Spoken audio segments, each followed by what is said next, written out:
बंजर जमी पर भी फसल उगते देखा है, बंजर जमी पर भी फसल उगते देखा है, सुरूर बिहार को शहर बनते देखा है।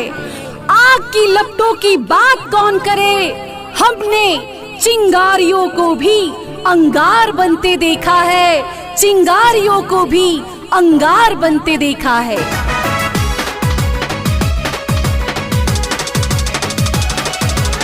नारी नहीं है अबला, यह बात है पुरानी, नारियों की गोद में पलती है जिंदगानी, पलती है जिंदगानी। नारी है घर की लक्ष्मी, सिंदूर बन के दमके, वक्त आने पर चूड़िया तलवार बन के खनके, तलवार बन के खनके।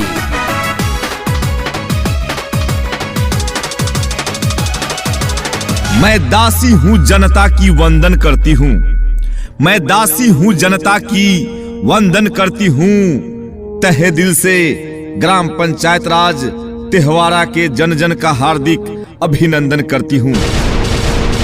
जी हाँ, ये कहना है ग्राम कचहरी तिहवारा क्षेत्र संख्या 22 से सरपंच पद के सबसे कर्मठ सुयोग शिक्षित महिला उम्मीदवार रूना देवी।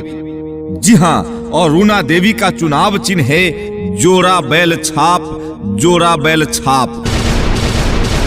जी हाँ, रूना देवी जो वर्तमान सरपंच की पुत्र वधू है। जी हाँ, रूना देवी और रूना देवी के पति को भी आप अच्छी तरह से जानते और पहचानते हैं। जी हाँ, आपके समाज सेवी भाई देवेंद्र भगत की धर्मपत्नी है रूना देवी, जो चुनावी मैदान में आई है जोरा बैल छाप की निशानी लेकर। तो आइए इस बार अपना एक एक कीमती वोट जोरा बैल छाप पर दे और रूना देवी को ही ग्राम कचहरी तिहवारा से सरपंच पद पर विजय दिलाएं। तो जहां देखे जोरा बैल छाप, वहीं लगाए मुहर आप। और याद रहे, जोरा बैल छाप की निशानी बैलेट पेपर के क्रमांक संख्या 6 पर अंकित है। जी हाँ, तो क्रमांक संख्या 6 पर जोरा बैल छाप पे ही मुहर लगाना है और अपने समाज सेवी भाई देवेंद्र भगत की हाथों में मजबूती देनी है। रूना देवी को सरपंच पद पर विजय दिलाना है, ताकि ग्राम पंचायत राज तिहवारा क्षेत्र संख्या 22 के ग्राम कचहरी के क्षेत्र के जन जन को उनका अधिकार मिल सके, न्याय मिल सके। तो आइए हम सब एकजुट होकर इस बार अपना एक एक कीमती वोट जोरा बैल छाप पर देकर रूना देवी को ही सरपंच पद पर विजय दिलाएं। रूना देवी जिंदाबाद, जिंदाबाद जिंदाबाद, रूना देवी जिंदाबाद, जिंदाबाद जिंदाबाद, जोरा बैल छाप जिंदाबाद, जिंदाबाद जिंदाबाद, जोरा बैल छाप जिंदाबाद, जिंदाबाद जिंदाबाद, देवेंद्र भगत जिंदाबाद, जिंदाबाद जिंदाबाद, देवेंद्र भगत जिंदाबाद, जिंदाबाद जिंदाबाद, ग्राम पंचायत राज तिहवारा की महान जनता जिंदाबाद, जिंदाबाद जिंदाबाद, ग्राम पंचायत राज तिहवारा की महान जनता जिंदाबाद, जिंदाबाद जिंदाबाद। मांगी आशीर्वाद चाचा दोनों हाथ जोड़े, बेटा हूँ बेराउर कोनो घर हमें थोड़ी। रूना देवी के जितावे के बाहो, उनके सरपंच बना दे के बाहो, जोरा बैल ना भुला दे के बाहो, ऊपर मोहर लगावे के बाहो। मांगी आशीर्वाद चाचा दोनों हाथ जोड़े, बेटा हूँ बेराउर कोनो घर हमें थोड़ी। रूना देवी के जितावे के बाहो, उनके सरपंच बना दे के बाहो, जोरा बैल ना भुला दे के बाहो, ऊपर मोहर लगा दे के बाहो।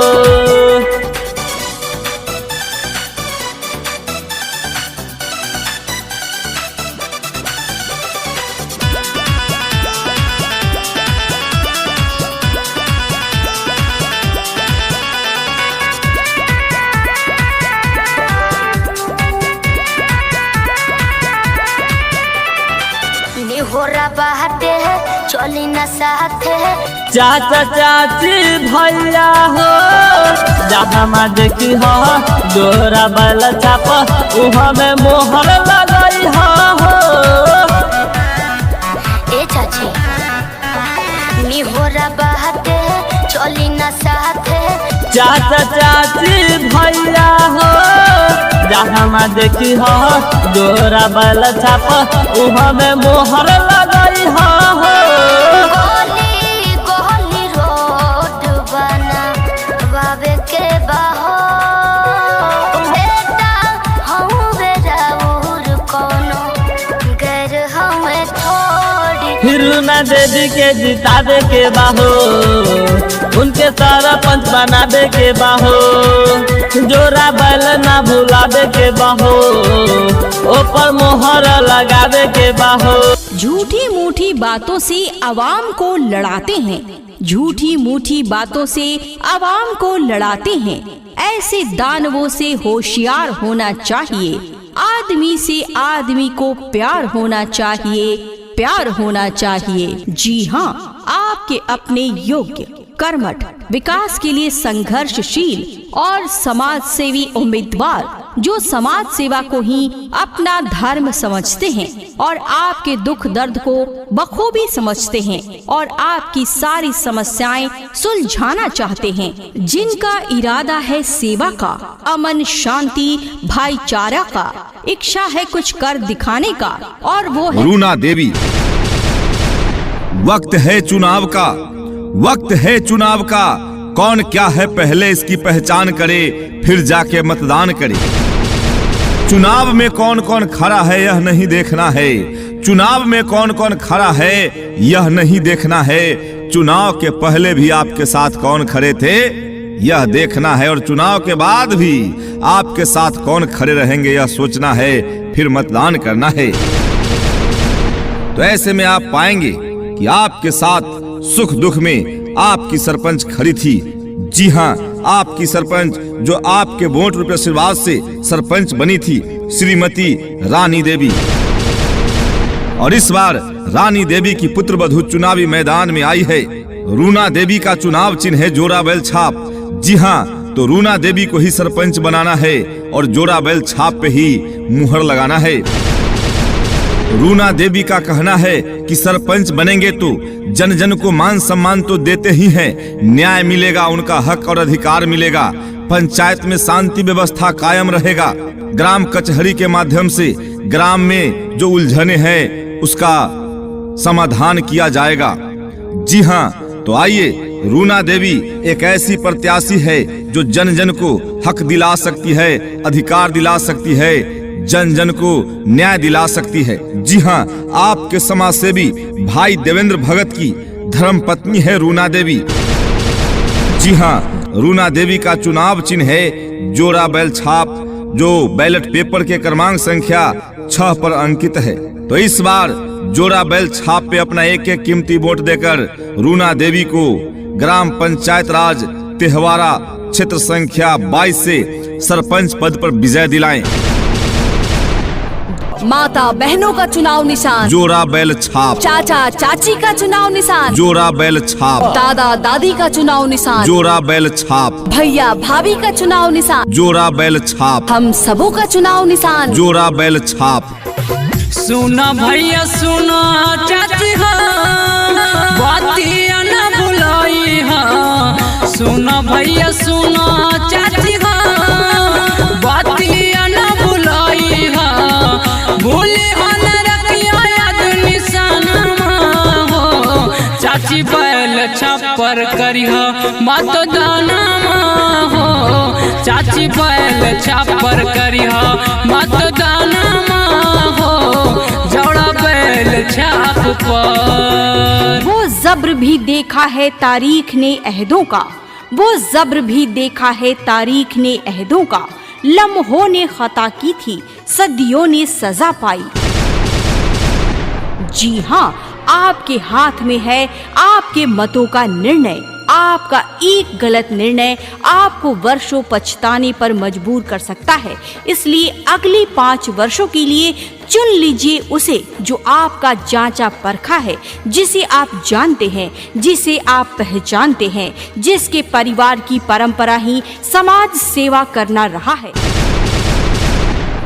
तो आइए जाति, मजहब, संप्रदाय से ऊपर उठकर एक हो जाते हैं और इसी प्रत्याशी को, जिनके दिल में समाज सेवा की भावना और सबों के लिए मान सम्मान, जो हर वक्त हर घड़ी विकास के बारे में सोचता है और वो चाहता है कि आपका क्षेत्र भी अन्य क्षेत्रों से अलग हो और उसका एक अलग मुकाम हो, और इसके लिए आपको संगठित होना होगा। सबों की बात को सुनिए, गौर कीजिए और तब देखिए आपके लिए काम आने वाला कौन है। आपके दर्द को अपना दर्द समझने वाला, आपके गम में आंसू बहाने वाला, आपका कर्मठ वीर उम्मीदवार तैयार है और वो है रूना देवी। जी हाँ, यदि आप चाहते हैं कि आपका ग्राम पंचायत रहे अमंच, तो आपको चुनना होगा एक नेक सरपंच। जी हाँ, और चुनावी मैदान में एक नेक उम्मीदवार आई है जो सरपंच के योग्य है, अनुभवी है, शिक्षित है, ईमानदार है। जी हाँ, नाम है रूना देवी, चुनाव चिन्ह है जोरा बैल छाप। तो आइए इस बार जन जन को हक दिलाने के लिए, जन जन को अधिकार दिलाने के लिए, जन जन को न्याय दिलाने के लिए रूना देवी को ही ग्राम कचहरी तेहवारा से सरपंच पद पर विजय दिलाना है। जोरा बैल छाप पे मुहर लगाना है। जोरा बैल छाप की निशानी बैलेट पेपर के क्रमांक संख्या 6 पर अंकित है। जी हाँ, आपके समाज सेवी भाई देवेंद्र भगत की धर्म पत्नी है रूना देवी। आइए काका काकी दादा दादी युवा साथी अपनी चट्टानी एकता दिखाते हुए मतदान केंद्रों पर चलेंगे तो जोरा बैल छाप पर ही मुहर लगाएंगे। तो जहां देखे जोरा बैल छाप वहीं लगाए मुहर आप। रूना देवी जिंदाबाद जिंदाबाद जिंदाबाद, रूना देवी जिंदाबाद जिंदाबाद जिंदाबाद, जोरा बैल छाप जिंदाबाद जिंदाबाद जिंदाबाद, जोरा बैल छाप जिंदाबाद जिंदाबाद जिंदाबाद, देवेंद्र भगत जिंदाबाद जिंदाबाद जिंदाबाद, देवेंद्र भगत जिंदाबाद जिंदाबाद जिंदाबाद, ग्राम पंचायत राज तेहवारा की महान जनता जिंदाबाद जिंदाबाद जिंदाबाद, ग्राम पंचायत राज तेहवारा के महान जनता जिंदाबाद जिंदाबाद जिंदाबाद। जनता का विश्वास तो इनके साथ है, सबका विकास होगा सबका साथ।